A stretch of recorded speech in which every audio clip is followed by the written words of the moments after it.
All right, we're going to call the work session of February 1st to order. And the first item on the agenda is a State Land Bank Authority regarding the project-based TIF primer. So this is about the Forbes cleaner site that's being. Yes, it is. Thank you, Madam Supervisor. And board members, good late afternoon. Not evening yet, late afternoon. My name's Jim Tischler. I'm the Development Director for the State Land Bank Authority. It's a pleasure for us to be down here. With me is Adam Roback. Adam does a lot of the grind work behind scenes. He has been hard at work with preparing a solicitation. I'll talk about that in a few minutes with y'all. But tonight, this afternoon, what I'd like to share with you as part of our ongoing work with the township is a little bit of background on what we do as the land bank, how some of the tools that are available to you that are also available to us can work. I want to give you a chance to talk a little bit about the Forbes site. We did, as you know, put out a solicitation last year. We were not successful in receiving any responses to that solicitation. We think we know why.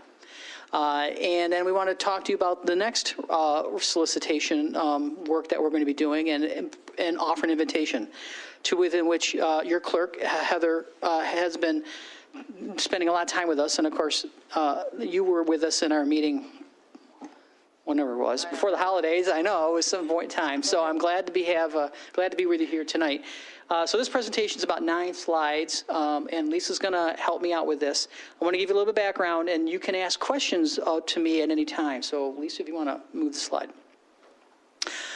Okay, so if you have the question, what is a land bank? I'm going to try to give you that answer in about 2 minutes. Land banks exist under law, and primarily they have the ability to take properties that are foreclosed, receive title to them, clear those titles, and put those properties to productive reuse.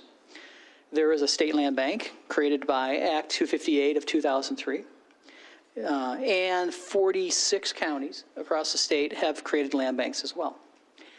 Washington County does 46 what? 46 counties in Michigan have created land banks, right? Counties have the authority to create land banks in Michigan because it's tied to the operations of the county treasurer, who is the tax collector for the county.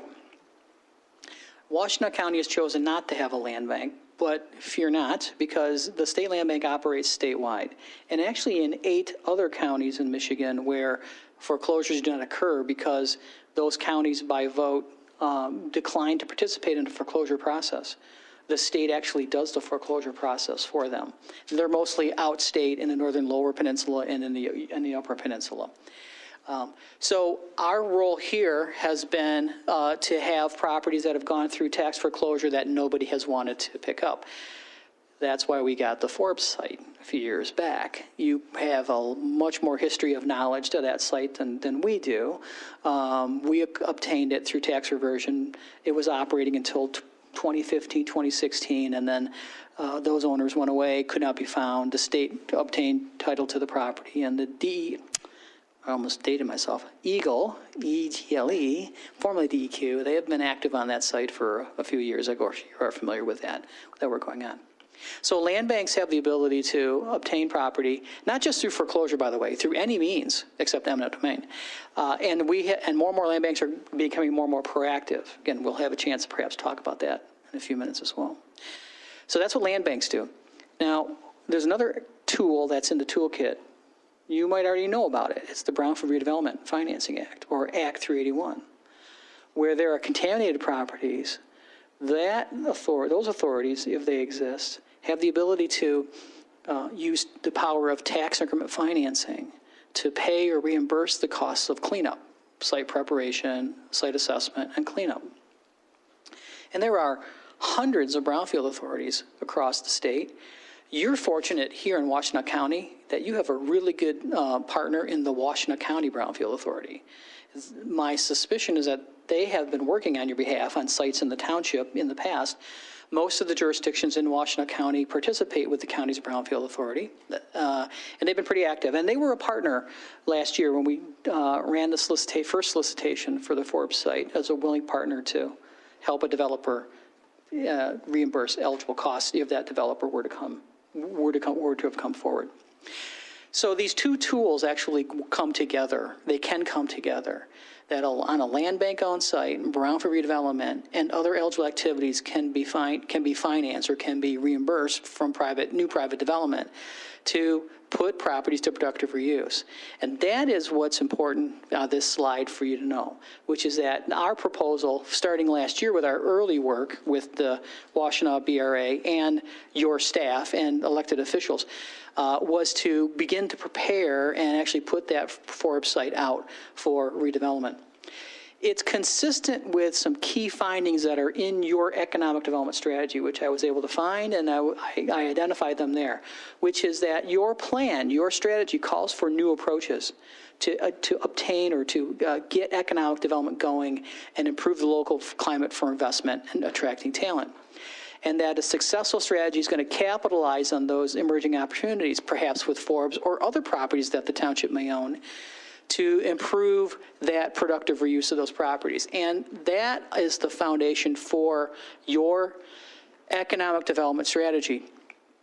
What I'm saying in summary is that the land bank, not just with the Forbes site, but our interest and our willingness is to assist the township with other properties, particularly those that are owned by the township, to put those properties to productive use as well. And I think we'll have a chance to chat about that in a few minutes. So if you want to move the slide deck. Okay. Now there's an interesting aspect that has been pioneered over the past 18 months, almost 2 years. And that is that this parcel project-based TIF, tax increment financing, on land bank properties has been interpreted to be able to be used to pay for housing subsidies.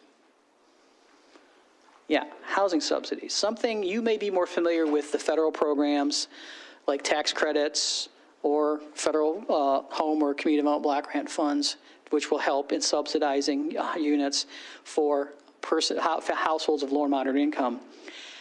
And you perhaps have had a few projects like that. I don't know the history here in Ypsilanti Township. There's been a tremendous amount of work in other communities. But those households that we would call workforce households, that are incomes that are between 80 and 120% of the area median income, which generally are not eligible for federal tax credit units or federal grant units, but which are a sizable portion in many communities, and I suspect in the township here as well, that those households could be assisted if you brought these tools together, meaning that taxes captured on new residential unit investment could be used to help a household cover up anywhere up to 1 to perhaps 20% of the cost of purchasing that house. That's something that we've talked a little bit about. We were prepared to share that and talk with you more about that as it goes, but these two tools coming together to promote housing development on perhaps not just the Forbes site, but some of the other properties is a real opportunity for you to consider, both in home ownership and you could consider for rental as well. Next slide.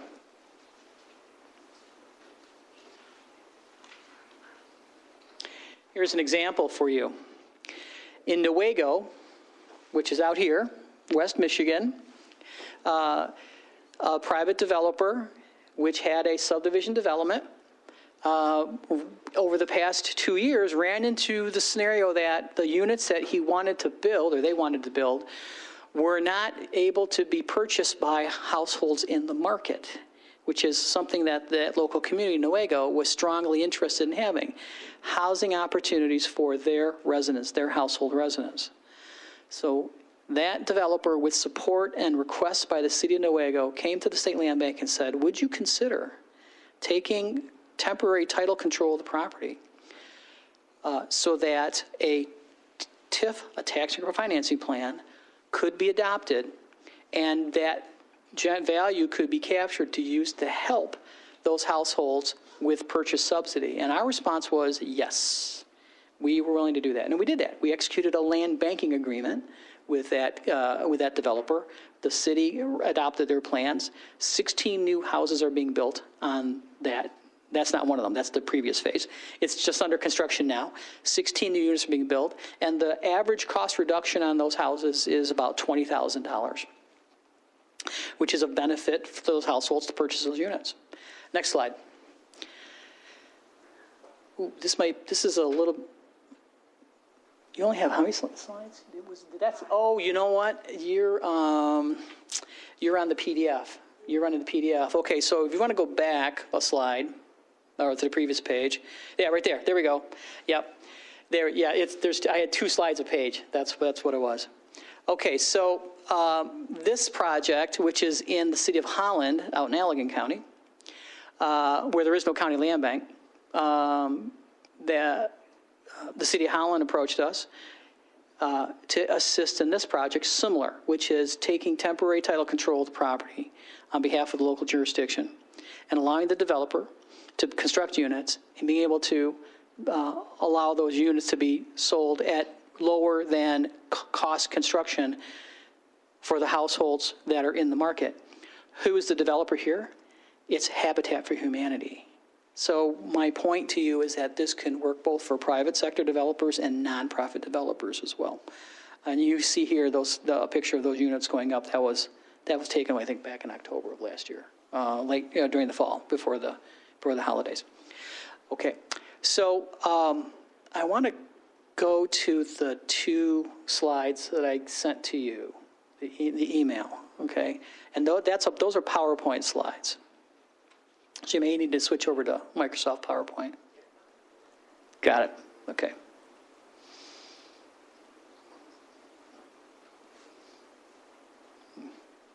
Yeah, there we go, okay.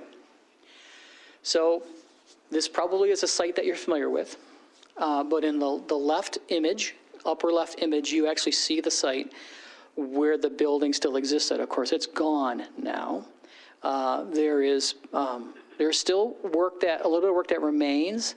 The Department of Environment, Great Lakes and Energy, EGLE, is scoped that, prepared a work scope.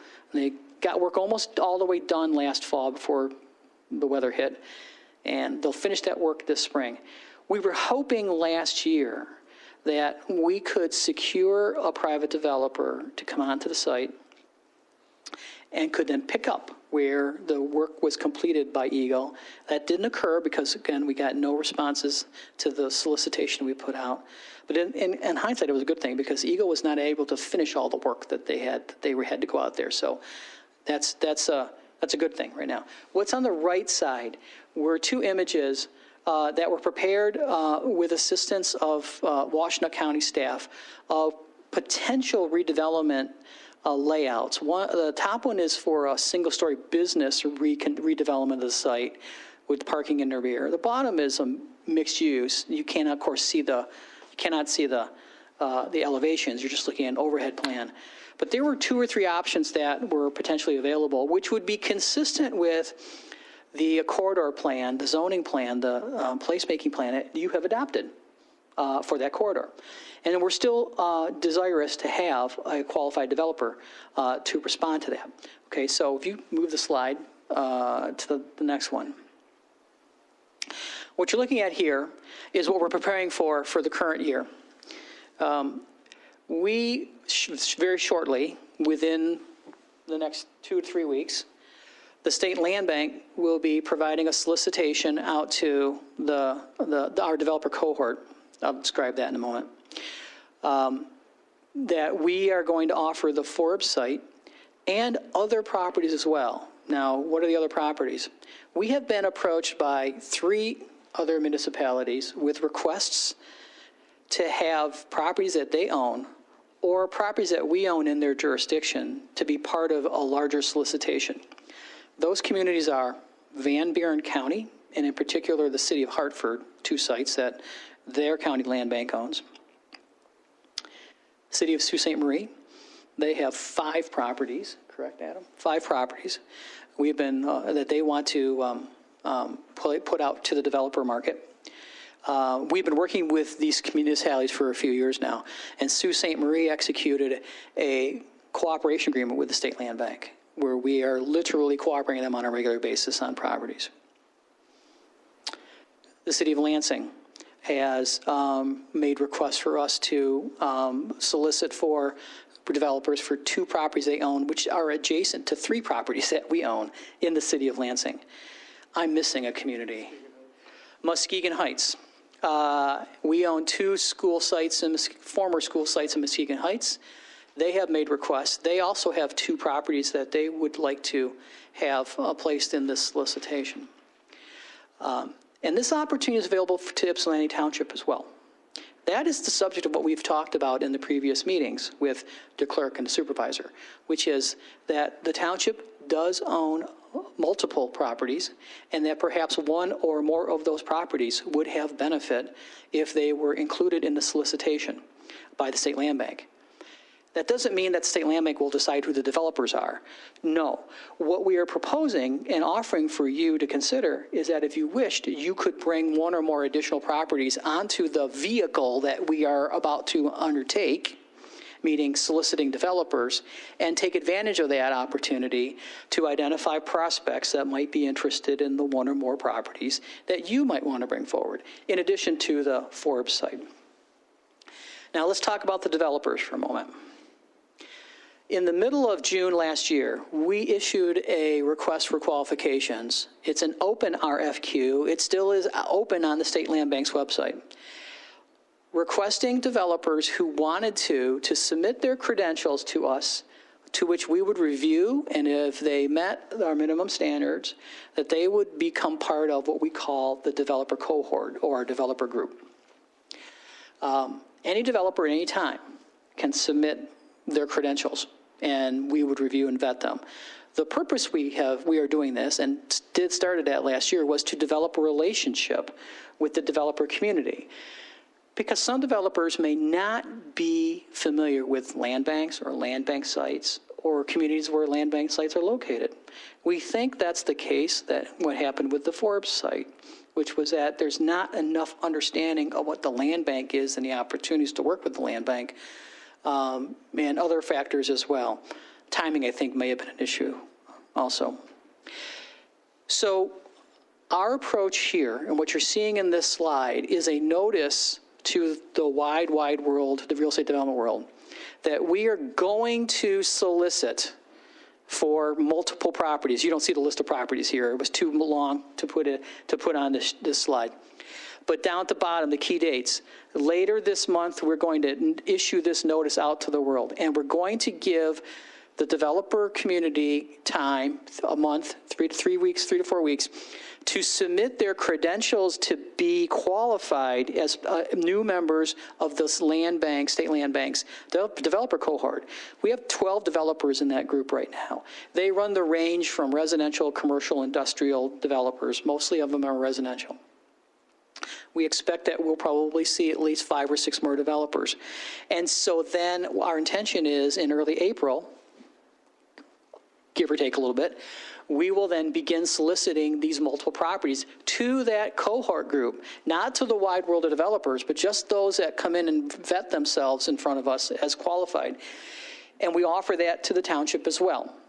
Now, you might think, well, isn't that not preventing or providing opportunity to all the developers? The quick answer is no, because we're giving them a chance to submit credentials and get vetted to be in the cohort group now, well, first step.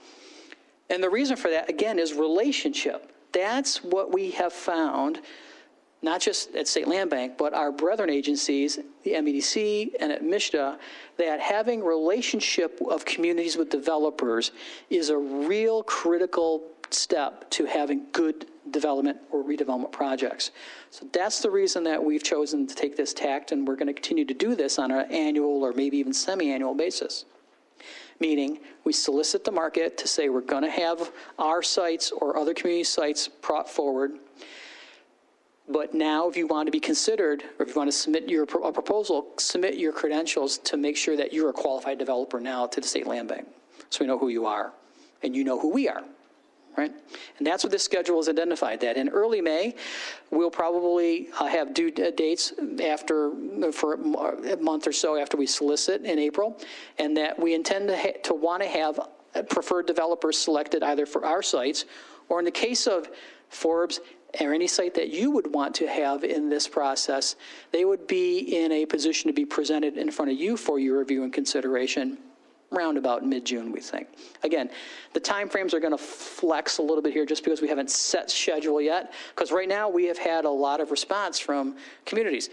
3 weeks ago, it was just going to be ourselves and Van Buren County, but we have since heard from Sault Ste. Marie and Lansing, as I mentioned, and knowing that, we wanted to have an opportunity to let you think about and consider whether you wanted to have properties placed into the land bank solicitation process as well. Now, that's it for the presentation tonight. I don't have images of the properties from the meeting that we had back before holidays. So I know the clerk has perhaps had conversation with the board about these properties, maybe not. I'll leave that for you guys to talk about.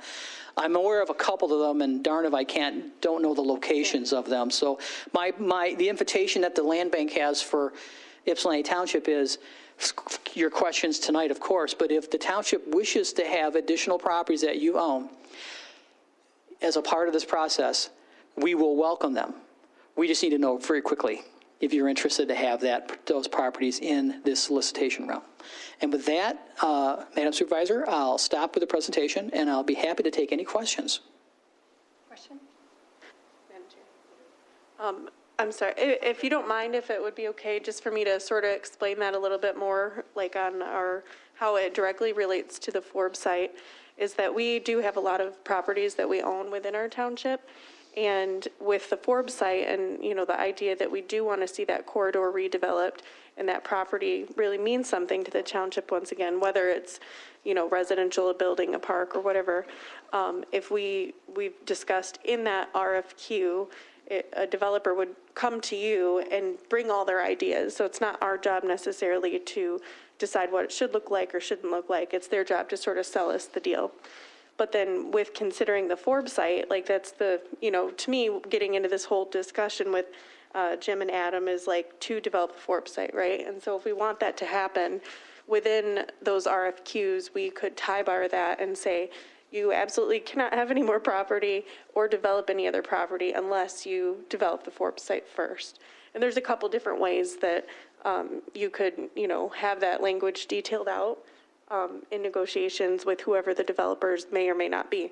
And the other piece of it is, let's say, we decide we're interested in it, we solicit, we get some developers, and we don't like any of them, then we just walk away, and that's fine too. Right, Jim? Correct, yes. And so I just wanted to sort of explain a little bit more of the, nitty-gritty details that make sense to us, because we know the Forbes site, it's our home, it's, a place that we've all loved for a long time. So anyways, thank you for letting me explain that. Yeah, trust. So I had two questions, and maybe it's just I don't know enough about the process. What would prohibit a developer from coming in? I don't know whether the right terminology is to purchase or agree, and then just to not do whatever they said they were going to do, because the cleanup is they're going to get a lot from the property because there's been help from the land bank to get it cleaned up. Mm-hmm. And then what if somebody said, we're going to do it, they agree to it, and then they just get the property and hold the property, and then it doesn't get developed? Good question, excellent one. You don't see it in the presentation here tonight, but let me explain. The quick answer is that the details of development process or pre-development process would be in the terms of a pre-development or development agreement that would be executed between you as a township and the developers on your properties, or the city of Sault Ste. Marie or the other communities and their developers. It wouldn't be the state land bank that represents the developers, our sites, yes, but your sites, it would be you. So, and now, next step is getting into those agreements. Without question, if you hadn't brought it up, I would be recommending to the township board that you would want to have performance standards in those agreements. Not just performance in development, but performance in terms of planning, performance in involving the community, performance in perhaps developing a concept plan. I can follow up with details for you all, because we've been around the block on this at the State Land Bank, and I personally have done a lot of this work over my career. This is an area where, in my experience, I found some municipalities, things like that happen because the standards are not laid out in the pre-development or development agreements. Now, if it's let's say it's a TIF project, a brownfield redevelopment TIF or a land bank TIF project, where a developer is going to get incented, going to be reimbursed for cleanup or assistance with homeowners, whatever it might be.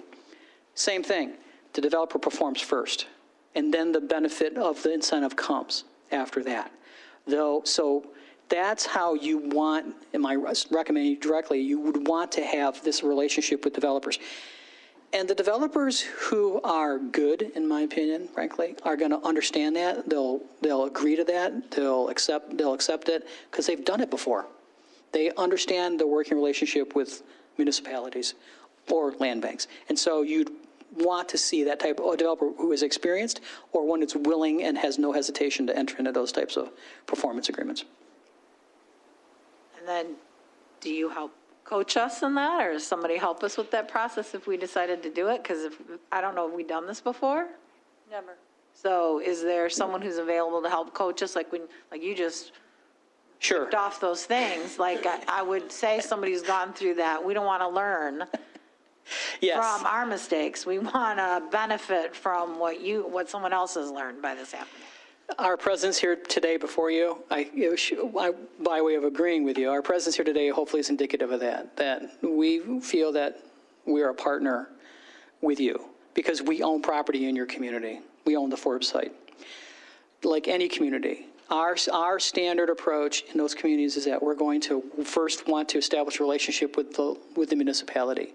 Because we're a landowner. We might have the power of the state in one or more areas to make these properties happen, clean up or development, redevelopment, but it's within your municipality, it's within your community. So we want to have that relationship. And as part of that relationship, the technical teaching and training as appropriate as necessary is part of that. So you can count on that. And if it's not just us, we'll bring in our brethren. The township, I believe, the township can participate in the Redevelopment Ready Communities program or other programs that the state offers, and we can provide a linkage to that, which is not just this particular work on this property, but it could be larger scale activity, which would help you or be beneficial for you to have a better understanding of development or redevelopment process and steps. So yes, our presence tonight is a first step for a long-term relationship of wanting to provide assistance where and as necessary to help you put these properties to productive reuse. So what did you call that we could participate in and learn more? You just called it some kind of a group or something? Redevelopment Ready Communities, RRC. That is the state's baseline training platform for communities to understand from where they are now. And you've got a good understanding because you guys oversee planning and development regulations and zoning and such. You got a good staff doing that. But it's how you actually put it into motion. That's the best way I can describe it. How you put it into productive or proactive motion to help or make redevelopment happen in your communities. There are a team of staff consultants that are employed by the MEDC. And if you want, in follow-up to this meeting, letting me know, we'll put you in contact with those folks and they can get started with some basic work. And while they're doing that, our commitment is to begin the prep work on the solicitation for the Forbes site and the one or any other properties that you might want to have be part of the solicitation. Oh, yeah. So the only other one may seem like an odd question, but I know earlier in your presentation when you were showing the pictures, you said that the one was what the site was, and then there were two that were developed with help from county staff, and then it just made me wonder why, like it wasn't our staff, because like you just said, we have great staff. Our planner, they've been working on our rezoning and our ordinances and all that, so I'm just wondering why. Were they involved in that, or was it just county staff that were helping? Your staff was intimately involved with the solicitation that was undertaken last year. The key difference is that while you have excellent staff that understand in your plans and zoning plans, regulations, and policy, the redevelopment financing for sites like that is not within the jurisdiction of Ypsilanti Township. You have, I assume from a resolution going back a number of years ago, you are participating in the Washtenaw County Brownfield Authority's program. So the county's Brownfield Authority undertakes redevelopment development financing for all the jurisdictions in Washtenaw County. And again, you're a part of that. So that's why you heard me talk about the Washtenaw BRA being involved in the previous solicitation from last year. It's because they would bring the TIF tool to the table with that site or any site that would be a redevelopment site in your community. I guess what does that have to do with like the designing or like the pictures that you had? I'm trying to connect, like, can you go back to the slide with where you had what I heard, and maybe I'm misunderstanding something, was that, I understand they're bringing something, but it just seems like we would want our people who work so hard on figuring out this new way of thinking about the play space, like those changes. Yeah. That we would want them in on that conversation about what it would look like, because they've spent so much time trying to reimagine what it would look like in our community. Yeah, I think let me complete that circle for you, which is they would be involved. We're not talking, at the moment, we're not talking about the actual solicitation. The details of what is asked of developers for this site or that site or that site would be is germane to your staff. And we would ask for them to be intimately involved and probably guide that design process. We would be the land title transfer agent that sets it up to go, but the folks that need to be involved at the table when a plan or an idea comes forward would need to be your staff. And so I haven't talked about that much tonight, only because I'm giving you this front-end view of what we're proposing to do. We're going to solicit for developers. If you want to have sites and you come in, you can bring those sites in. But then when we actually solicit for the projects, what are we wanting? What do you want? Who do you want to be involved? We haven't drafted that yet. What you saw tonight is just a notice that we're going to do something. The details will come if you want to participate, and your staff will be involved. But the one, like, not this slide, the one was back. The one that had actually the board pictures in it? Sorry. Oh, the PowerPoint. She's talking about the PowerPoint. So while she's bringing this up, what I will tell you is that those sketch renderings that were put together, they were put together by county staff with your staff involved. Okay. Yeah. It's that the county offered their time to actually do SketchUp work, which saved your staff time. But it was reviewed, and it's consistent with those conceptual layouts were 100% consistent with your code for the corridor. Sure. Thinking about how dry cleaners, was I to go through you first? Thinking about how dry cleaners usually have a lot of chemicals, if the property is contaminated, would the responsibility be on the township, or would it be on the developer? If they got the property first. I'm hesitating only because you're asking a good question, but there's a little complexity to this question. The township would not be responsible for cleanup of a contaminated site unless the township were to have caused contamination on a site. You didn't do that here, okay? So you can put that away for right now. This site itself is under the jurisdiction, the cleanup is under jurisdiction of Eagle right now, and they have spent a lot of money to undertake response activities on the site. Not just do a full assessment, but actually do response actions to remove soil and work that through. They're almost done, not quite done for that, but that work is being undertaken by the state because this site became a state site, and the state engaged in that cleanup work to be done.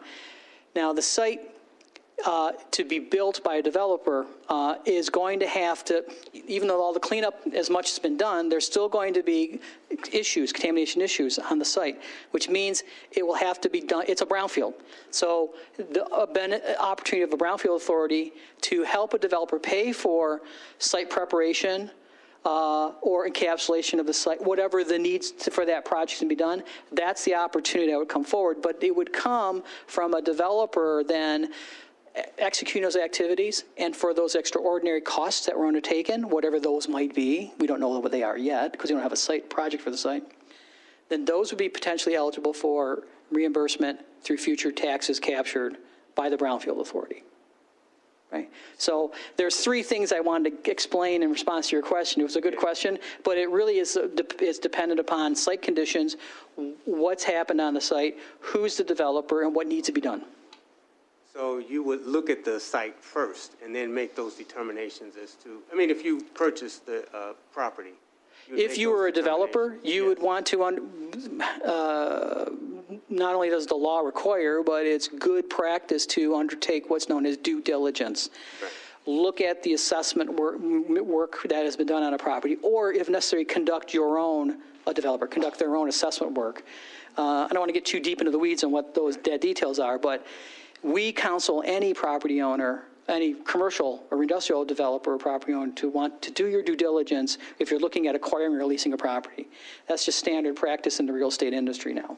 Okay, and so if a site is found through assessment to be a contaminated property or to be obsolete, whatever it may be, then there are options available for that party to actually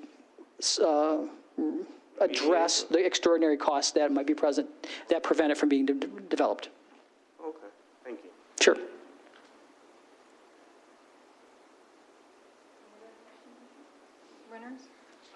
Actually, if you don't mind, by way of background, there's a lot of history to this property, and I think I'll try to share some of the history over the years with former board members and even the current board members.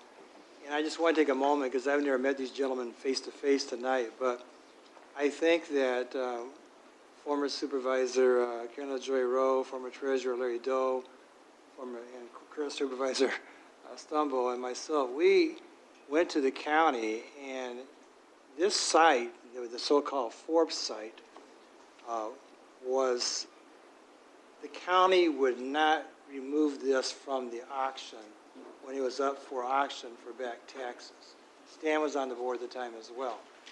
We did, sorry? Yeah. Well, I know.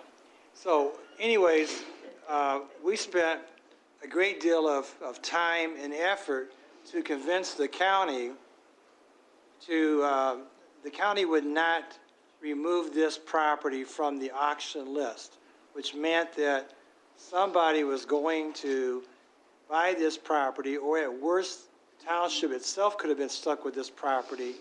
And at the time, when we looked to Eagle to step in to help us, I don't think they had any clue at the time that it was going to cost millions of dollars to remediate this property. I don't think they had any clue. I know we didn't know the extent of the contamination at that site. And why I'm saying that by way of background is we've talked about relationships that matter, collaboration, communication, and being cooperative. The state of Michigan, through AGLE and the resources that you're hearing tonight, came about because of those past relationships.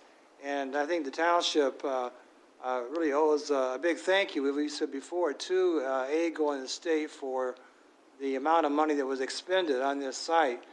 And if we can parlay or leverage an opportunity for development, I do know I've talked with other attorneys around the state at different times on these kind of projects, and to answer Trustee Swanson's question, we may very well have some type of reverter in this agreement. For example, if they do not proceed to go forward within a certain timeline to build something that was, based upon the good faith at the time that later on did not pan out, we might have some built-in safeguards so that property would not then be sold by a developer after getting the property from us. So there are many types of reverter clauses that can go in these development agreements. I don't want to get too far ahead because I don't know exactly what properties may be in the mix, but we can have in the RFP any number of things that would have built-in protections, with the ultimate being the development agreement that Jim talked about. But I just want to make a brief statement that I don't know what the final tally is going to be out there in terms of the cost, but I know at one time it was north of $3 or $4 million. I don't know exactly where we're at today, but it was quite more than what any of us realized. And I'm just saying that because, ironically, it was the county treasurer who refused to work with the township officials at that time to remove this site when we knew from a phase 1 environmental site assessment that it had a scarlet letter because of the dry cleaners emitting that carcinogen that I can't pronounce, but they wouldn't do it. And it wasn't for the township officials at that time really lobbying hard with AGLE. I don't think we would be here today with that site being demolished and being in a position to at least try and leverage redevelopment. There is a lot of history behind all these projects, and a lot of time and effort was spent in trying to get this site cleaned up. And I just think, from my standpoint, that there's a special thank you owing to AGLE and all the team members at the state level who really stepped in. The county Brownfield, through Nathan Vogt, has done a lot, and Nathan was there at the time this was going on, but he was pretty much powerless to have any positive effect over the county treasurer, who was going to go forward and proceed. So it's been a lot of history. I think Trustee Wilson may have been involved in at the time too. So years go by, you forget how long it's been going on, but it's been going on at least, I think, at least 6 years, close to it. So that's just background information, historical information, and but again, I think we can protect the township if we ever do get to the point where we can leverage the properties so that they could then be considered as a one-package development. We definitely appreciate the state land bank. You're right. And you have a lot of skills and ability that we don't have, and we don't have on staff either. So if there was a way to enhance what we're doing, it would be great. But cleaning up the site and getting it redeveloped is important, because it was a serious contamination that it did require extensive environmental cleanup, and it was leaching into the residential areas. So we'll be forever thankful for what y'all did to help the community be safer. We don't do a lot of projects with the Washtenaw County Land Bank, to be honest. We haven't. We've done it brownfield development, so perhaps we should do more. But I like your style. You guys, you two know what you're doing. So, Madam Chair. yes. I just wanted to thank Jim and Adam, and also I know Jeff wasn't able to be here tonight, but we work with lots of different entities and partners, and you guys have definitely been great partners all the way back through last year, getting our first solicitation out, and always include Jason and myself and all of your communications. And I just thank you for letting us be partners with you, and, not anything left. So thanks for coming tonight. Sure. We appreciate the compliments. It's our mission. Our mission is to provide assistance to land banks, local units of government. So we appreciate that. We want to do more. What our ask in conclusion, at least for now, is that you consider, of course, this site will be in the solicitation, but there are at least one or more additional sites that we believe would be advantageous for the township to include, not just for the benefit of redeveloping those sites, but as the clerk has identified, to tie bar them together. In other words, if you make a package available to a developer team that has a relationship with you, that's a good thing that could happen. So we would encourage you to consider that. We stand ready to talk with the staff and the clerk on what those properties might be. Our only ask is we just want to move expeditiously because we'd like to get this first notice out to the market within 3 weeks, 3 to 4 weeks, and so they can see that these properties might be available down the road. Okay? I think in order to do that, Attorney Winters, we have to get an appraisal of each of the properties as well. Right? Or we require it. I don't know if you do. We normally have to get an appraisal of the property.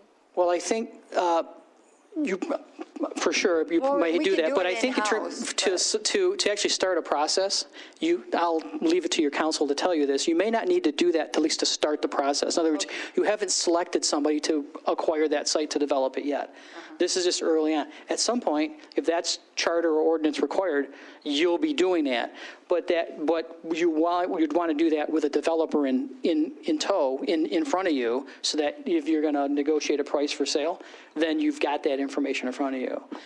My opinion for you tonight is that I think what we're looking for is to opportunity to bring in one or more of those additional sites so that the developer community can know that this is what's going to be happening down a couple months later so they can see. So I'll leave it to y'all to talk about. When do you need a decision on that, sir? Well, we're going to issue our notice of intent by the end of the month. No, I mean, when do you need to know about the additional properties that could be included?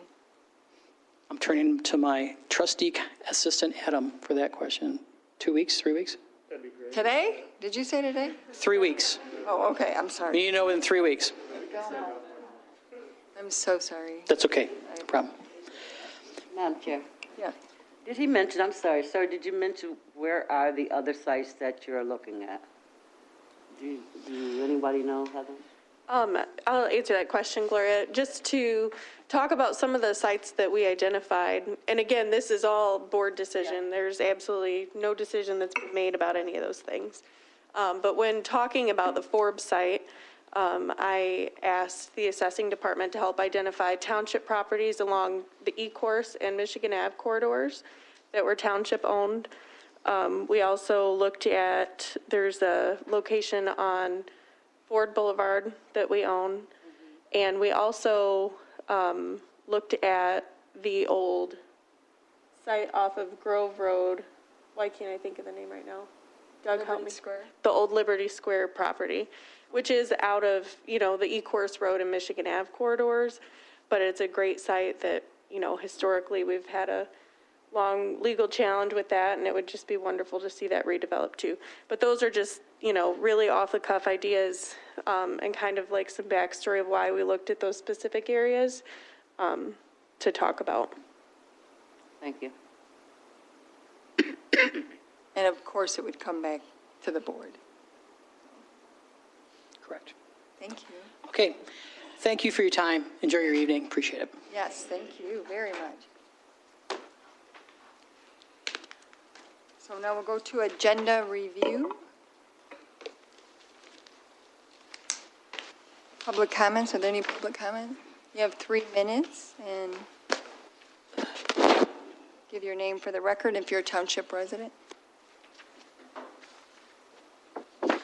Hearing none, we'll go to attorney's report, general legal. I'll just wait till the regular meeting list. Under new business, we have a request to adopt the 2022 Board of Review meeting dates. Main man, Brian McCleary, is back there. He's our, I call him assistant assessor. Is there any questions on that? The notices went out. Has everyone received their, yeah, I received mine. Brian McCleary, Deputy Assessor. Yes, I was going to confirm that Friday we sent out the assessment notices, so people should have received them over the weekend or Monday. And so this is just a request from the board to affirm the pay and the schedule for the Board of Review that we have. It's something we do every year. It's the same format and same procedure. Other questions or comments for Brian? I did notice that my yearly taxes went up $117. I'll have to look at that. What did you say? I'll have to look at it.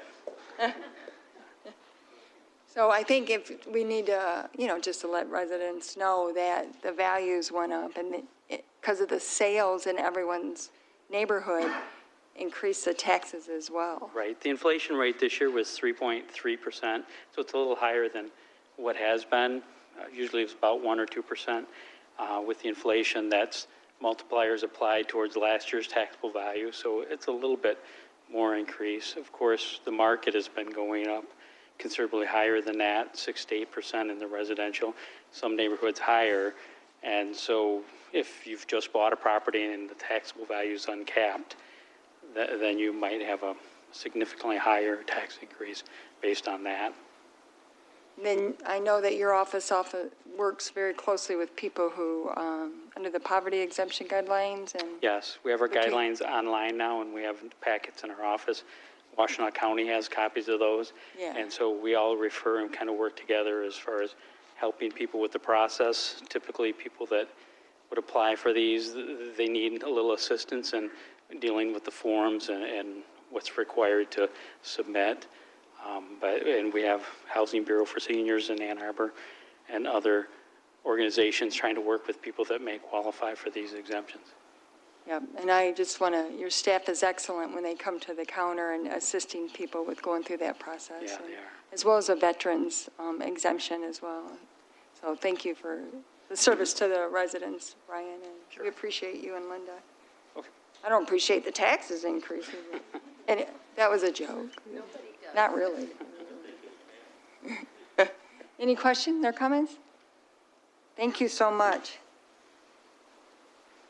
Number 2 is a request to approve the amendment to the existing agreement with M3 Group for assistance with the township mission and vision statements in the amount of $1,800, which is budgeted. Good evening. Mike Hoffmeister, Residential Services Director. Previously, in 2021, this board approved us to go to contract with M3 Group to assist the township to rebrand our township so that we could look at our logo, we could look at our color schemes and everything. One thing we did leave out, unfortunately, of the RFP was the study of our mission and vision statements that are already tied to our brand and existing information. So this is an amendment to the agreement to assist us in doing that through the M3 Group. Other questions or comments? All right. The next item is request approval of change order number 2 with Stantec for the Loon Feather Park renovation, the amount of $12,500, which is budgeted. Michael? Yes, this is a change order for Stantec, who is our prime professional for this project. I'm sure you've seen Attorney Winter's letters. The goal for the project was to be completed December 1st. The contractor, PGA, has been delayed in some of the situations related directly to asphalt paving and restroom delays and electrical issues. Because of the overage of the contract and the project, Stantec does need to add on to their contract as a prime professional. Additionally, related directly to this change order with Stantec, we have notified PGA through writing and through Attorney Winters that we've put them on notice for liquidated damages as noted in our contract.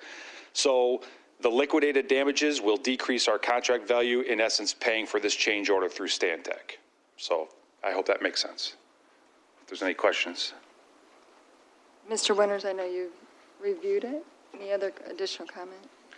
No, I just beyond the comments at the last board meeting, there's so many different projects that require attention. This is a very important one to have completed in time for the township residents to make use of this park for the 2022 season. And obviously the trails, especially for the ADA compliance, needs to be done in accordance with the contract specifications. So a special thanks to Stantec for catching the error during this process. And again, I think Stantec has done an excellent job out there. They weren't trying to increase their contract. They're simply trying to make sure that the contractor performs in accordance with the specifications. So everything's in proper form. And I think we did receive a proposed date from the contractor to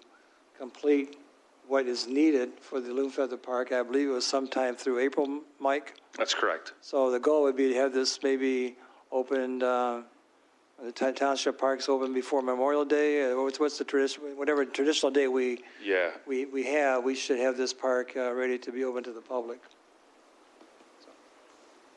All right. Any questions or comments? It's going to be very nice when it's done. The next item is request to approve the agreement with OHM for construction engineering for Phase 1 of the Huron Street non-motorized trail in the amount of $68,800. Yes, this is an agreement with OHM. OHM also assisted us in design and design engineering of this project, which we're very excited about starting. And then this will get us through construction engineering and inspection for the construction phase of this project on Huron Street Trail. Any questions or comments from them? All right. The next item is request to approve the memorandum of understanding with Ann Arbor YMCA for 2022 summer camp program. Yes, good evening. John Hines, Recreation Services Manager. So this would be the 2022 MOU with the YMCA for their summer camp program in our community center. A little background is they approached us in 2020 to start that year. Then when COVID hit, they adjusted and held about 10 people per week in the camp. They did come back in 2021, utilize 2 more of our classrooms, room 105, 102, and 101, and held about 20 kids. So they did want to come back this year and go back to a full service camp, which would be about 30 students. They're still looking to utilize those 3 rooms. And our only hesitation was with the programs we're able to bring back now due to being more reopened.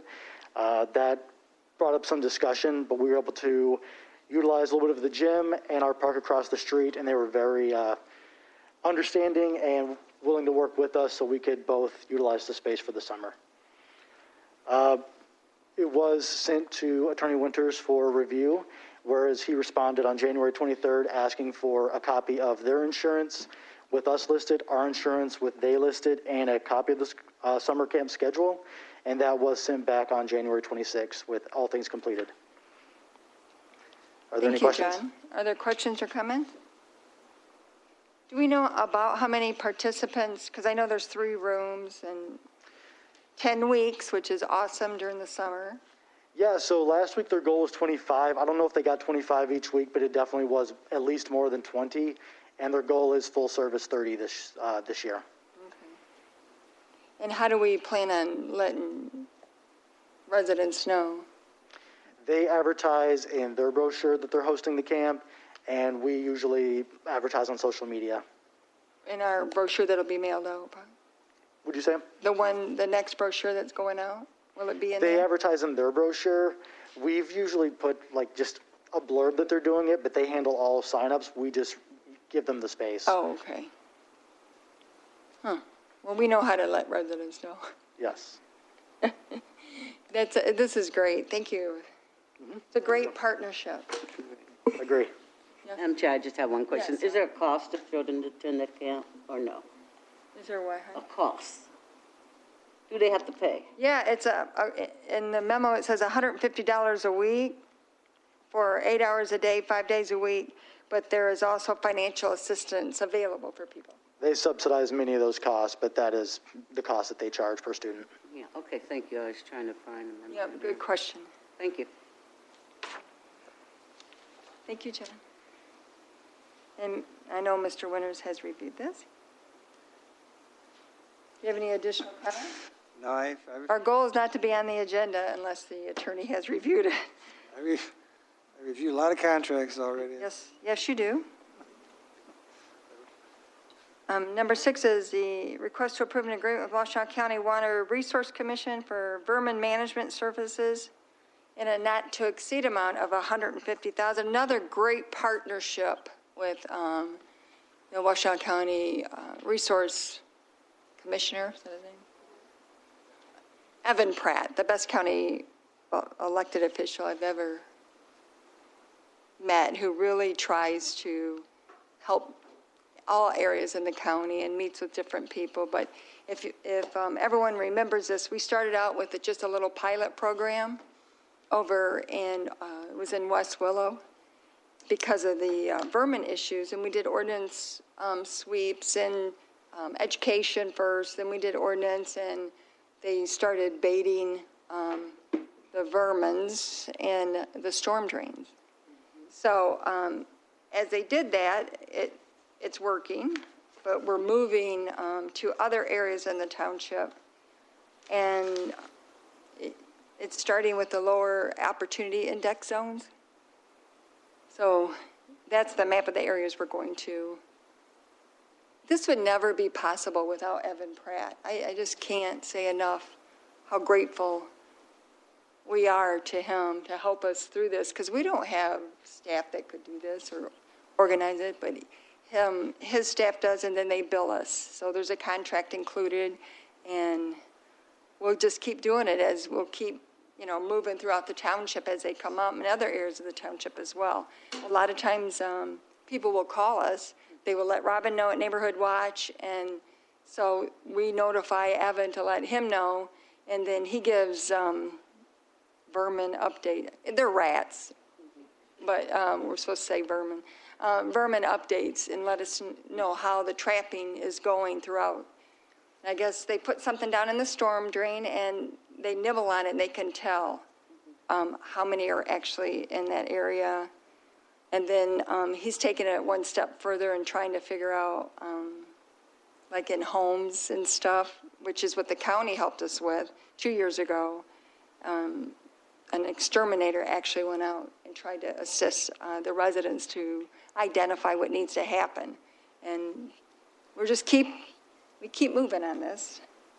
It's a different topic to talk about, but I think it gives you the A through Z's that we work with in the township. You never know. I never thought we would be dealing with an issue like this, but we have to deal with whatever the public need is, and this is a public health and safety issue. So I am kind of proud of it, but I'm scared of them too. Any questions or comment? And this will be every year. Like we'll be doing it every year to wherever the vermin moves. Yeah. Budget amendment number 2 is for PTO payouts to increase the budget for the Huron Street pathway, what was talked about earlier, and the construction engineering, and to budget for the annual service online processing fee for the BSNA. My apologies, we missed it in the budget. So it wasn't, a line item is there, but we didn't put a number in there. So we are charged a certain amount for BSNA online. That's another thing that happened last year. We never celebrate what we accomplish. And this project, it was a great project for developers and residents who want to apply online for permitting. They can pay online, they can get it approved online without even coming to the township. So I know some of the builders are very appreciative, and the residents, if all you have to do is like a patio or something. So there's different permits that you can go through and get it, and it's been a great, great help for everyone, really, including the staff, because instead of handling that paper and that money all the time, they're able to do it online. Yes, ma'am? My name is Arloa Kaiser. I live at 1421 Melvin Street, and I really appreciate the online permit business because I had 2 roofs put on, and it cut down the time so much that it was like a week or 2 and the stuff was done. All right. So I really appreciate it, and the staff that has, takes care of it. Thank you, Ms. Kaiser. Any other questions about that? And then that's the only building, that's it for the budget amendments. The next item is authorization and bids to approve the contract and award of Phase 1 of the street of Huron Street non-motorized trail construction project to All-Star, which is the lowest bidder, in the amount of $580,000, which is budgeted. Hoffmeister? Yes. Supervisor Stumble mentioned we are requesting authorization to award and go to contract with All-Star Power Excavation. We did receive 7 bids that were opened previously on Thursday, December 16th. And as stated in previous meetings, we're excited to get this project going. It's a huge connection for our residents. Excellent. Question? Yeah, Madam Chair, Yes. All-Star Power, Mike, what are they going to do? They doing electrical, or, 'cause I think I seen some people cutting down trees on this side of town. I noticed So that are as they preparing for that, or what? No, I noticed that also, and I think, I don't want to speak who was doing the work or why they were doing the work, but that's the location of the Phase 2 portion, which is the partnership with the MDOT and Yeah, the I city. started seeing NDOT trucks. So I saw them marking trees also the other day. Yeah. But I'm not sure if that's DTE trimming in response to some of their power lines or what, but that is not the location of this first phase. Gotcha. Good question. Thank you. Any other business? Hearing none, board member updates? Mr. Wilson, do you have any? None at this time. Mr. O? Heather? Gloria? Newman? I got some updates, I'll go first. You guys can think of it. Yeah, you want to, yeah. Well, I was just asking, did she want to present our updates from our committee? Okay. Okay, I was gonna pull a Attorney Winters and wait till the board meeting, but I'll go ahead and give you a quick clerk's update, and then I'll also give us an update, if that's okay, Debbie, with you too, about our ARPA group. So the last time we met, I shared the news that I did not believe we were going to have a May election, and I spoke too soon. And it looks like we are going to have a May election, and there's going to be a millage that the final ballot language has not been submitted to the county yet, but it will be for the Ypsilanti Community Schools District. So that is for a millage of unknown purpose at this time. It's a renewal, is what I was told. Thank you, Trustee Wilson, for problem. providing that update. And so once the language is presented to the county, we will come back with that. But we'll need election workers, and it's going to be a busy year, especially for the new staff member we have coming on. In addition to that, the clerk's office has been just busy helping out with all of the things that have been going on. And one of those things included our ARPA committee that met with Trustee Swanson and Trustee Peterson. We met last Friday just to formalize sort of our first starting steps and what our guiding principles are going to be. We do expect to come back to the board and give a little update each time. We did formalize an email that will go to all of us. So if residents utilize that ARPA email, it's arpa@ytown.org. All of those comments go directly to all three of us. Just that way we're consistent and everyone has the same information to share. We will be doing some data collection to bring back to the board. And we're going to meet the final Fridays of every month and more as necessary. And what else am I forgetting, trustees? We talked about trying to bring a group of people and maybe just 2 representatives, if you wanted to come before the board to give your ideals. That way it kind of doesn't take all the time up here. And I don't know the name of that group. What's the name of it? She's here, Alicia? What's her name, Alicia? Maybe to have, and we were thinking about that, and we're deciding if we're going to invite certain people come in, probably just give a half hour, because we have to still do our business, and to represent your group. We're sorry, we meet in the conference room back there. It's not very large, so we're considering that, and then all the data, we're just like the liaison to the board, so to assist the community with any ideals they have with this fund. So we will be contacting you probably if you can give a, I don't know if Heather has your number or whatever. And we have some other ideas, but surely we want our residents to be able to see that email, to send email directly to us.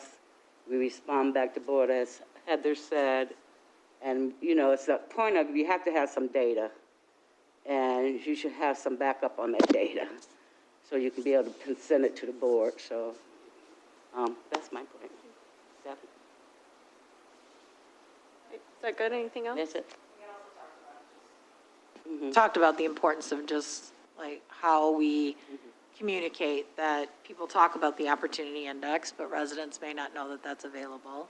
And then there are other things that came from that, like the Poverty Solutions Work Group, and just making sure that people understand where some of the information comes from and that we're all kind of on the same page about what that means. And then just how we're going to go about making sure that we're organized in the way that we move forward, because it matters. If you act quickly, you might have unintended consequences, and we don't want to do that. The other thing is that the first action of the board, when we approved being able to get masks and test kits, we've already started to organize those with the supplies that we do have. And we've actually been going door to door in neighborhoods and meeting residents that way. So we are getting some feedback. I know just from the drop, people are calling and they're letting us know what they need. We're finding people who need test kits, running into people who don't know how to get vaccinations and they're willing to get vaccinated. They want to be vaccinated. They've tried to go places where they've called and called phone numbers and people have told them to go places, but we have to understand that everybody isn't necessarily using computers. Like we've had people say to us, I'm not a computer person. And so there have to be other means and other ways to engage with people other than just thinking that everybody's going to get information on social media or use a computer to, people are afraid to upload things. And so for some of us, we have to realize that may be our preferred way of interacting, but there are people, and it's perfectly fine for them to not want to interact that way. And so we've just got to be open to that idea. But I do think going door to door has been very touching. Residents are really grateful. And we are making an impact and just methodically going in neighborhoods, and just the fact that they can see us go through. And then the other day did a street and had dropped something, and then somebody had to come back and finish a street because we didn't have enough. And the person's coming over and saying, well, I want to get the test kit because we can't leave the test kits because they're cold. And I think there's a thought that just because maybe somebody's holding an event, that people can get to those events, but that doesn't necessarily mean that to be true. There's a lot of elderly people that we're seeing that are home that aren't going out and getting places. And so it just is very reassuring. I'm grateful to everybody who's helped pack those items, and just the importance of governmental units working together. I'm personally, myself, speaking for me, I'm disappointed at some of what feels like communication and collaboration and organization not working together. And I don't understand it. It doesn't make any sense to me. Everybody has to work together. If people are not working together, then the people are the ones who are going to miss out on what they need. That's not who's going to be taken care of. So that is probably the most frustrating thing for me at this point. I'm not seeing that collaboration when there's real clear boundaries. Resources might be given to one entity, and we won't have access to those resources if that entity doesn't share them with us. And so it just shouldn't be that a township of our size is begging other community or units for supplies when large portions of the people that reside in our community show up on the opportunity index. It shouldn't just be our responsibility to beg for things. So that I shouldn't leave on such a downer note, because I am really grateful about the walking that everybody's doing, but I am really super frustrated at the idea that people think people are cared for, and I'm not seeing that when I go door to door. Madam Chair, I just want to add one more thing. One of the things we talked about is that on that email, some way, we're going to put some kind of statement, what we're all about. Also, how, maybe some bullets on there, how you could spend this money. And we don't know it all yet. I think the deadline is April 1st, right? Where the Congress, I believe, comes back with the last final. Is that correct? Yeah, like that. so there's a final rule, but it's not finally finalized April until 1st. April. I didn't make that up, that's a real thing. Yeah, so, you know, this is a long process, and a long, long process. We have a lot to read. We're just doing the groundwork on it. So just let you know that, Alicia, we're just right there. And, you know, I just got a call yesterday. They said, hey, you know, I told them it was, what, 2024, we have that much time. They said, well, we hope you don't run out of time to use it. I said, let me say this. Every one of these people on this board took an oath to serve, and I don't think we would do that to our residents. So let them be sure, I'm pretty sure the board and the township is going to make a big decision on this money, and it would be spent right. The last two things, I'm sorry, Debbie and Gloria, your comments just reminded me, we did invite, or I invited Luke Schaefer, I believe is his last name, from the Poverty Solution Center that created the Opportunity Index in partnership with the county to hopefully come present. I have not heard back from him, but I will keep you posted. And then we also sent an email, or I sent an email to every board member here because, you know, while we've had a lot of general talk around ARPA and the funds, we haven't necessarily heard from one another on how we would like those funds to be used. So an invitation was sent for you all to respond to that ARPA group as well and to share any, you know, feedback that maybe you've heard from residents or different groups that you're working with or appointed to or whatnot. And we have not heard back from, or I have not heard back from anyone yet. So I'll be awaiting your comments. Thank you. All right, just some updates. Pastor Kraut, I had a meeting with him that his son is actually taken over, and he's looking to develop, I think they have 30 acres over there, a community center, and some housing. And they had talked about this years ago, but because of all the dollars available, and I sent everything, the ARPA committee will talk with him more in depth, but I wanted to just let you know. We also had ARPA requests for roads, dog park, parks, Wi-Fi in the community, curb and gutter, and sidewalks. So people are calling, they're starting to talk about it, so that's good. And I think it's because, you know, we dropped this letter with, we have 10 masks in there, and children's mask as well, with a letter about the ARPA committee. And people are actually calling and talking about it, and that's a great way to get the information and to get masks. We've probably put out, I was trying to figure it out, I think we put out over 25,000 masks, door to door. We started Wednesday, and we've gone every day since, because the response was so, you know, appreciative of what we were doing. So we're going to do it until the snow comes and the ice comes and it's safe again to go again. But I have never seen so many people so thankful. And they said we cared about them, and they've called back. The idea was to put the test kits in this little hangar, but because of the temperature, we can't do that.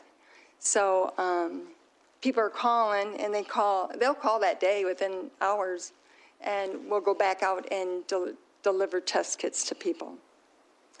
We did get 1,000 from County Health, and it's also going to be for the testing clinic that's going to be in the community center on Clark Road, February, Wednesdays and Fridays, all the way through February, although I think it's canceled tomorrow already.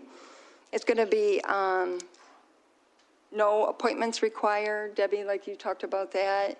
You don't have to upload your driver's license and your health care. They're not asking those kind of questions. They just want people to come in and get tested and to have a place that is easy to come into to get tested. So that's also something that Michael Hoffmeister and John Hines and I have been working with to try to make that happen. We also have meetings with US 12, with Stan and Heather and I. The US 12 improvement still has punch list items, and there appears to be somewhere around $400,000 or $500,000 that we can start adding back in things that were taken out because it was supposed to be much more expensive. So we met and we talked about the fencing on West Willow. They wanted to have like a covering over the fencing, and we were looking to see if we could have it look like ACM. That green, it's lasted a long time. It's been up about 5 years, I think, and it's not tattered or anything. So we're trying to get a cost estimate on that to see if we can do it the same, so it all looks the same in the area. And we're also looking at Parkwood. It's not a service drive, it's an exit ramp where E-Course Road exit and Parkwood, and doing that fence as well so it looks the same. We talked about extending the sidewalks because there's a gap on the south side of E-Course, and take it all the way down to, is it Glenwood? Green Lawn. And repaving the exit ramps on E-Course Road and the curve at Gates, because now, you know, it's in bad shape. You might as well make it all look nice, right? And the mural, I'm sorry, is not going to happen. They wanted to, and we had to wait for MDOT to give the guidelines on it, and it's a very extensive process to go through. And so there's no way it can be finished because we have to close out the project by August, was it?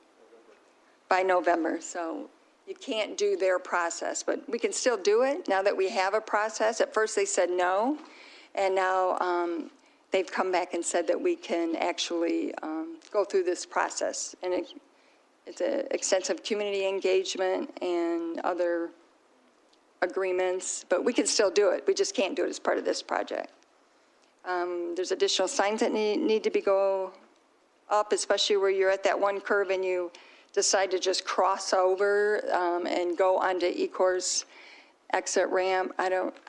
They put barrels up and people are still running them over, but they're going to have tension wire is what Stan would really like, and that does make sense to us, but they're going to look into it. Stan met with the road commissioner to see if he would consider it, and he said he would. And these issues came up at the three of us went to a traffic committee meeting in West Willow. And they wanted us to meet with the engineers and address these concerns. So we were able to get a lot of answers out of that. I also attended, I think several board members did, the neighborhood watch meetings for West Willow, Sugarbrook, Gulf Village, Wingate, Oak Lawn, Hawthorne. And at that meeting, there were some issues raised at Sugarbrook and Gulf Village and Wingate. So the ARPA committee, that is not an appointed committee, requested to, or tried to speak during the neighborhood watch meeting. And we have supported the decision to not have those kind of comments inside Neighborhood Watch, unless you host your own, which West Willow does. So West Willow, they have their own association, they do their own agenda, and the township is invited to attend. Galt Village used to be the exact same way. They did their agenda and they would do Facebook Live, but they would invite the township to attend. So Sugarbrook and Galt Village, I think, is looking into, them being the host.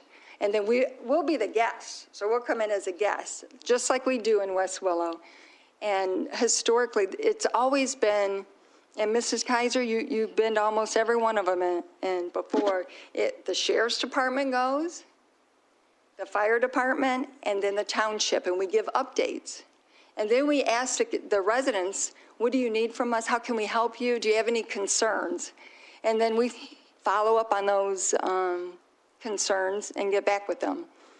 So this is the way it's historically been done. I think with Zoom, it's added a little, bit of a odd way to do community meetings. But Robin has taken it on as additional responsibility, and she has received additional compensation to keep the neighborhood watch meetings going for those who can attend. So right now, they're still by Zoom. So as we work through that process, we're trying to, we normally have annual meetings with coordinators to go over this kind of stuff I'm talking about this evening.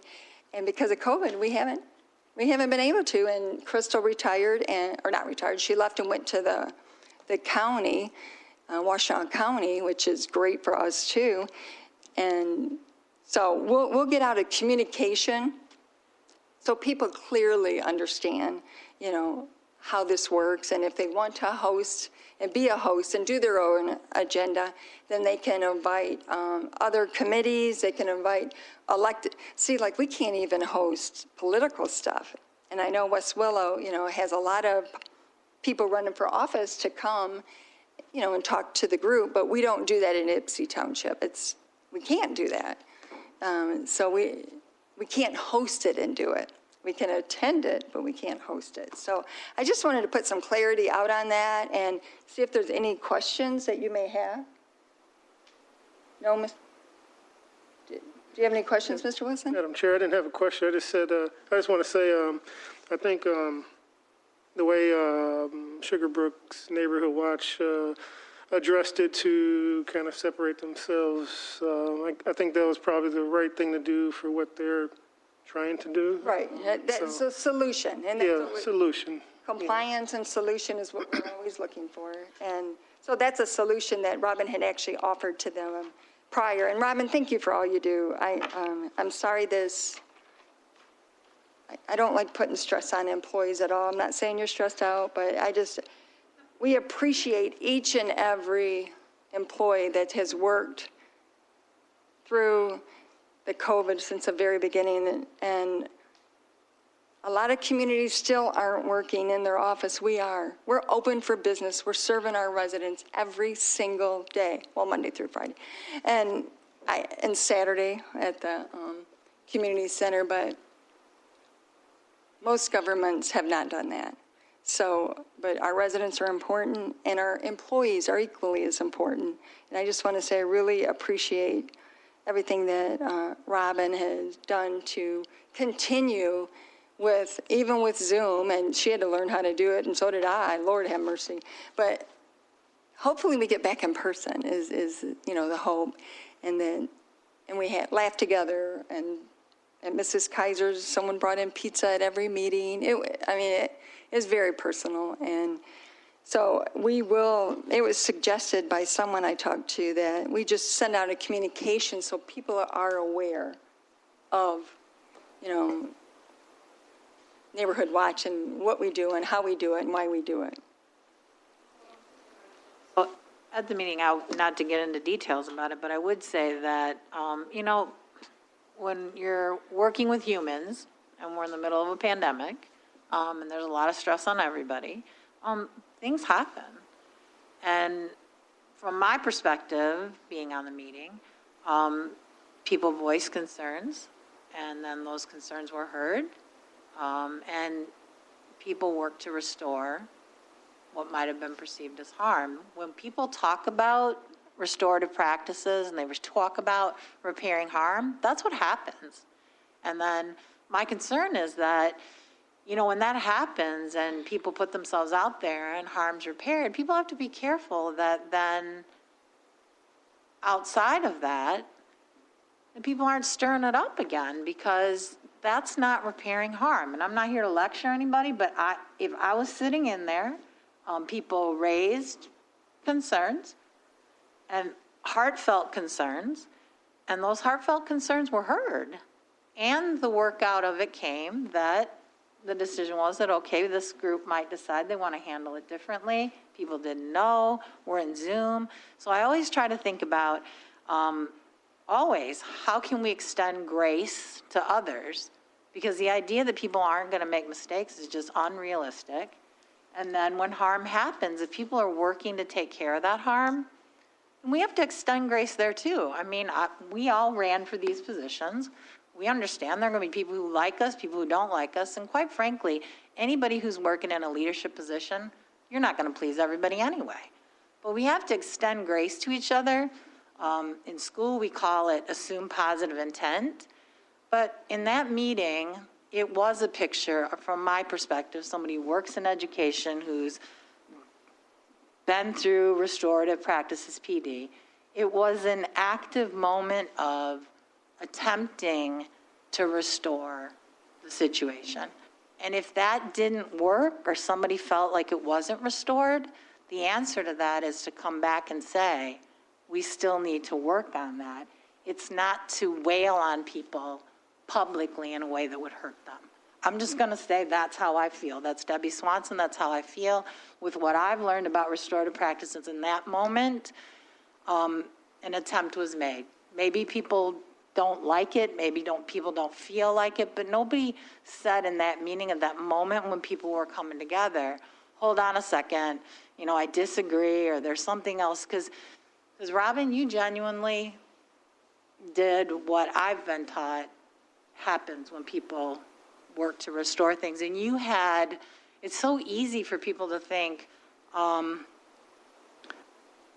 when you're the person who's got to do it, it's hard to do that, right? You're running Zoom, which is difficult because you've got to mind who's coming in the room, who's not going in the room, what they're saying. I mean, there's a lot to watching and taking care of Zoom if you're the person who's taking care of Zoom. And then on top of that, to have somebody upset about the way you're handling it, and then they have it handled publicly. There's just so many ways things can go wrong. And I just want to say thank you. I know that couldn't have been easy. I admire the way you handled it, but then I also want to say, when people attempt to repair harm, we have to extend grace to them. That's just the way it goes in my mind. And that's just me. That's what I think, and that's what I felt happened there. And so thank you. Thank you, Trustee Swanson. And I do know that Robin has had conversations prior to the Neighborhood Watch meetings with people about this as well. So we'll get through it. We always do. That's the way I look at it. We had a joint labor meeting, Clerk Rowe and I did, with the fire department. It was a great meeting. They came up with great ideas, and we're really looking into doing some of their suggestions on how we can go about it. Of course, everything comes back to the board, but it was a great meeting. We haven't had it in probably three years. We haven't had a joint labor management meeting with the fire department, so that was great. We met on neighborhood cameras because we had some issues and get clarity on processes because there's more people that want them in the community. So we have a clear process on that now. We also met with Attorney Winters, Mike Hoffmeister, and the three full-time officials on the bids for Huron Street. So there was some language in there that from the engineers we had never seen before. Mr. Winters was very concerned, and we called them right then and there and got it resolved. Thank you, Elliot, for helping us with that.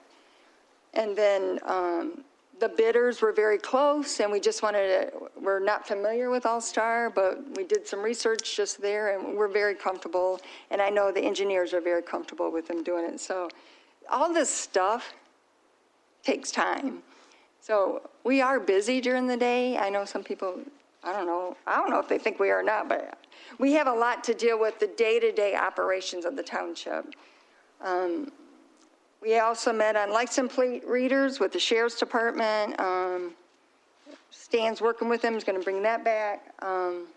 This is new technology. It's not new, but a lot of communities have it. And the Sheriff's Department has developed a policy on it.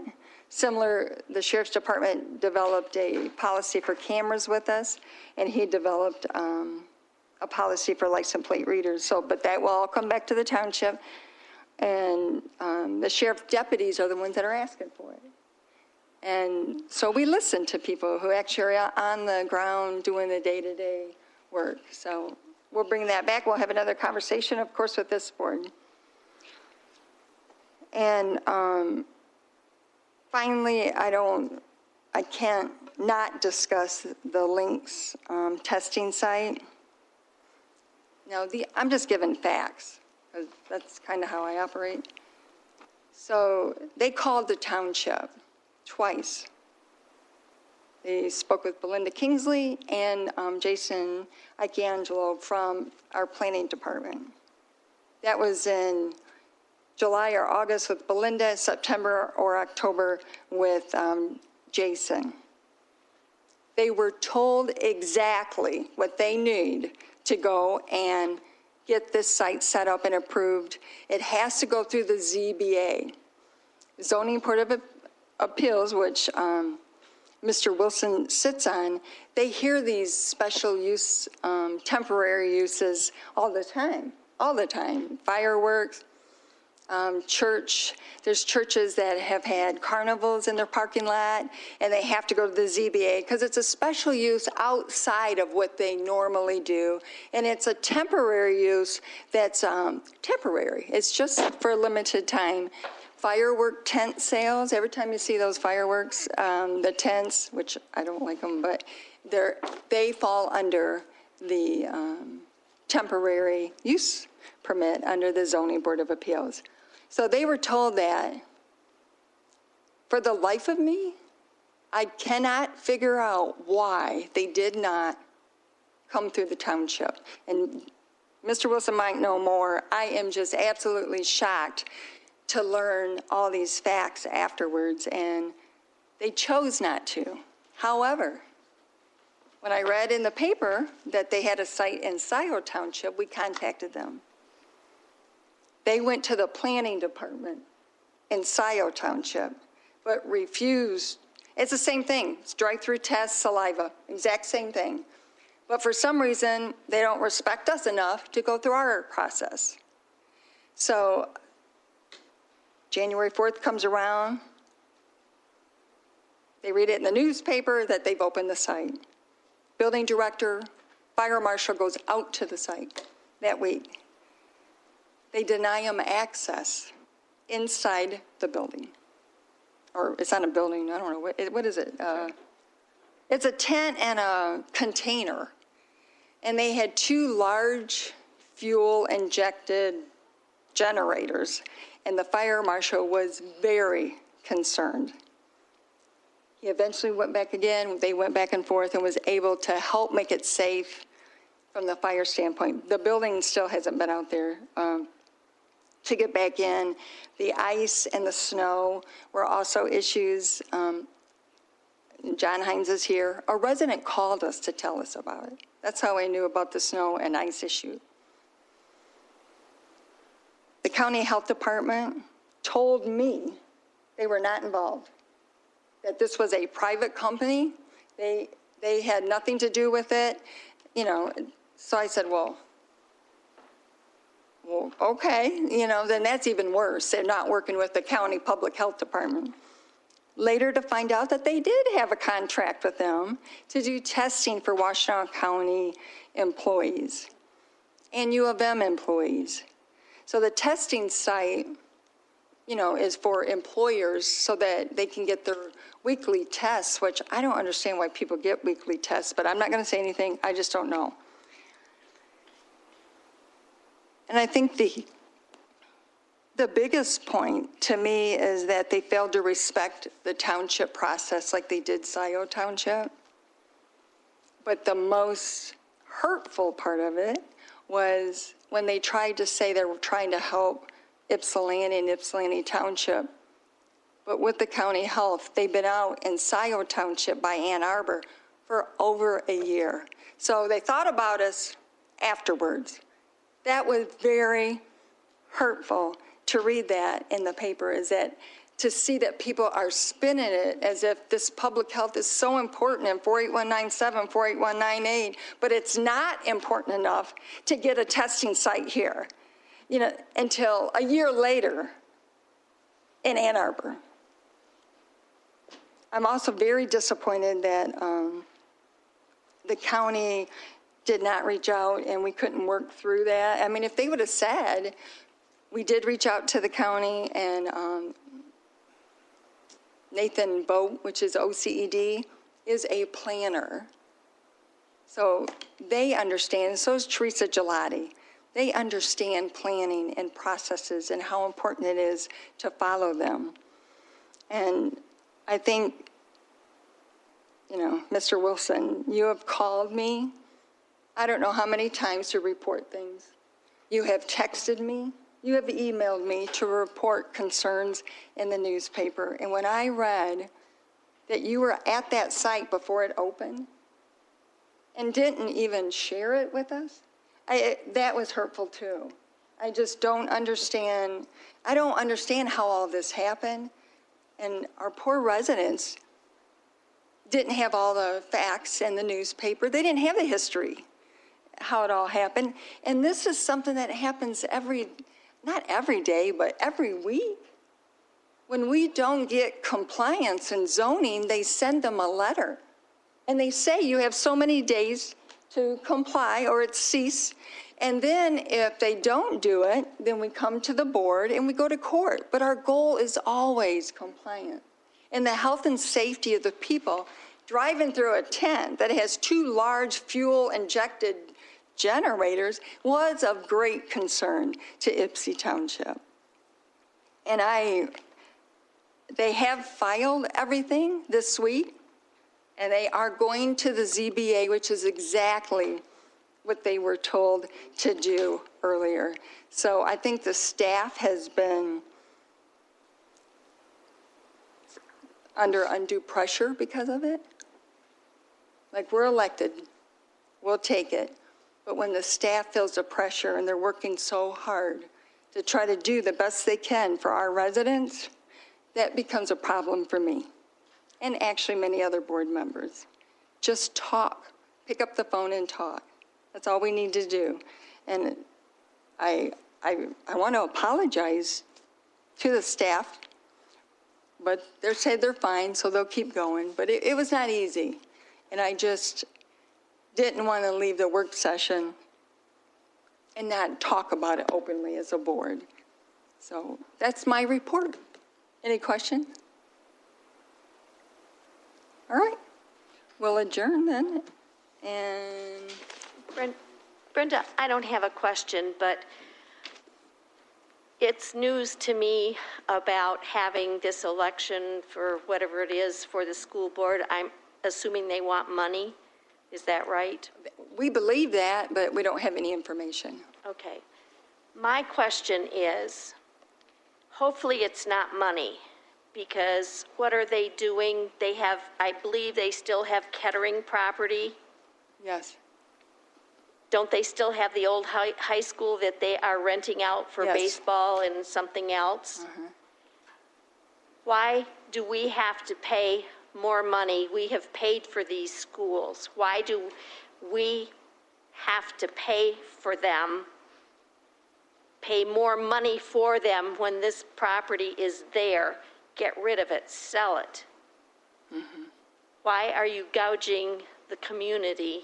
As soon as we get it, Ms. Kaiser, we'll let everyone know what the Okay. Madam ballot Chair. language. Sorry to interrupt you. So as just everyone was giving their reports, Ms. Kaiser, I've been like begging everyone at the school to like let me know. I was like, Debbie, what do you know? Everyone else, what do you know? Turns out I should have just asked Trustee Wilson. But I did, around an hour ago, receive the ballot language from the school, and I have not had time to read it yet. But if I do in between, I'll, absolutely let you know, and I could print it for you. Well, usually, It was like I couldn't find anything in their board minutes, and I did let them know that too. It doesn't feel transparent, but I will print it for you if you'd like to do so. but usually when we have votes, it's for money, and I don't think that the community should have to pay more when they have the old Less. high school that they're renting out, Right. Kettering, and I don't know, wasn't there another school that, Kaiser, Kettering, right, these and Thurston properties? has been demolished. And there's the Willow Run School District, which has the largest debt, which is 7 mills more than Ypsilanti Community Schools, they have homes. And And Ford, so there's two. But it's an issue, and we have met with our state senator and requested and begged for the residents in Willow Run to get the same level of mills that YCS, the Ypsilanti School District, and we haven't been successful yet, but I did talk to Kirk Profit, the lobbyist. He's going to set up a meeting with Treasury to see if there's any way possible to reduce that debt. But can't they sell the property, Kettering property? Yeah, they've sold a lot of their properties, not a lot of them, but they have sold properties.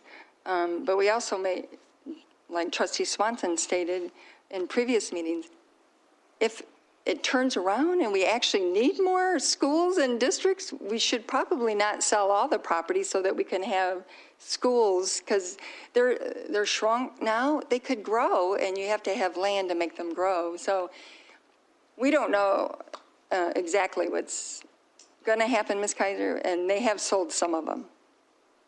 Well, I hope so, because I don't, as a resident, I don't want to have to keep paying for this. And Right. from what I have seen, in the community, there are more older people than there are kids running around. And so that means we paid for, Right. I never had any children, so I have been paying for, probably almost 50 years for these schools. And there are a lot of people now that are older that don't have any kids or grandkids, and they're paying. Right. So where is all the money going? And we don't have the kids. Thank you, Ms. Kaiser. All right, we'll adjourn the meeting at 6:46.